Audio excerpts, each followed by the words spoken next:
আওয়ামী লীগ মারা গিয়েছে বাংলাদেশে আর জানাজা হয়েছে দিল্লিতে। এই ভূখণ্ডে আওয়ামী লীগের আর পুনর্বাসন হবে না।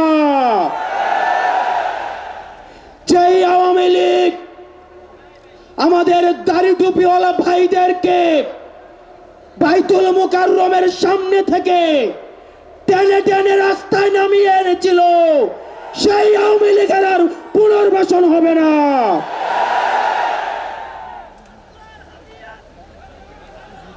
প্রিয় সংগ্রামী সহযোদ্ধা, অত্যন্ত পরিতাপের বিষয়, আজকে 8 মাস পরে এসেও আমাদের দেশের অনেক রাজনৈতিক দল, অনেক রাজনীতিবিদ আমাদেরকে বারবার করে মনে করিয়ে দেয় আওয়ামী লীগ নাকি রাজনৈতিক দল, এবং এই রাজনৈতিক দল নিয়ে সিদ্ধান্ত আসার এখতিয়ার নাকি তাদের নেই। ডক্টর মোহাম্মদ ইউনূস গত কিছুদিন আগে বলেছেন আগামী নির্বাচনে আওয়ামী লীগ অংশগ্রহণ করবে কি করবে না সেটি সিদ্ধান্ত নাকি আওয়ামী লীগের। ডক্টর মোহাম্মদ ইউনূস, আপনি ভুলে যাবেন না আমরা আপনাকে ক্ষমতায় বসিয়েছি। আওয়ামী লীগ নির্বাচন করবে কি করবে না, আওয়ামী লীগ আসবে কি আসবে না, এই সিদ্ধান্ত নিয়েছি আমরা। আওয়ামী লীগ মারা গিয়েছে বাংলাদেশে আর জানাজা হয়েছে দিল্লিতে।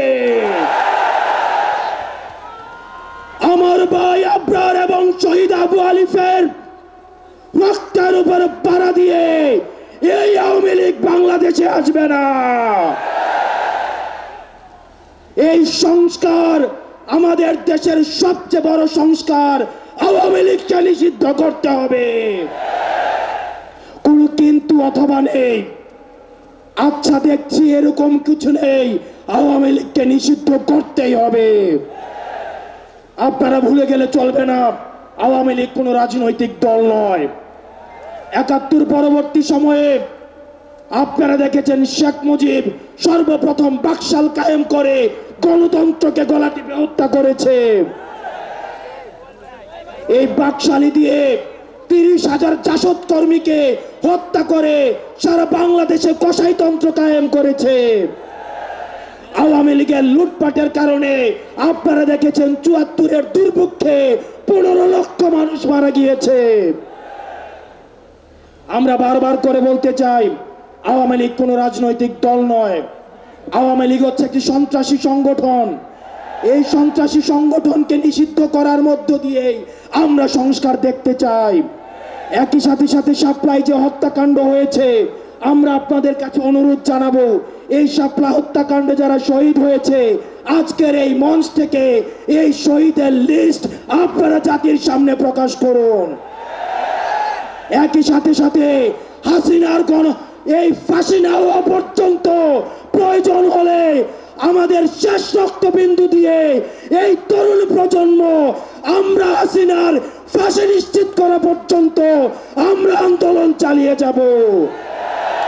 এবং নারী সংস্কার নিয়ে যেই কনসার্ন আপনাদের কাছ থেকে এসেছে, আমরা চাই ডক্টর মোহাম্মদ ইউনূস এই কনসার্নগুলোকে আপনি অতি সত্বর অ্যাড্রেস করবেন এবং অপ্রয়োজনীয় যে সংস্কারগুলো রয়েছে সেটিকে পাশ কাটিয়ে প্রয়োজনীয় যে সংস্কারগুলো রয়েছে যেটির মধ্য দিয়ে নারীদের অধিকার নিশ্চিত হয়, যেটির মধ্য দিয়ে নারীদের সম্মান নিশ্চিত হয় এবং আমাদের দেশের ধর্মীয় এবং কালচারাল সাংস্কৃতিক যেই সম্মান অক্ষুণ্ণ থাকে সেই অধিকারগুলো, সেই সংস্কারগুলোতে আপনাকে জোর দেওয়ার জন্য আহ্বান জানাচ্ছি। খবরের কাগজ, নিখাদ, নির্ভীক, নিরপেক্ষ।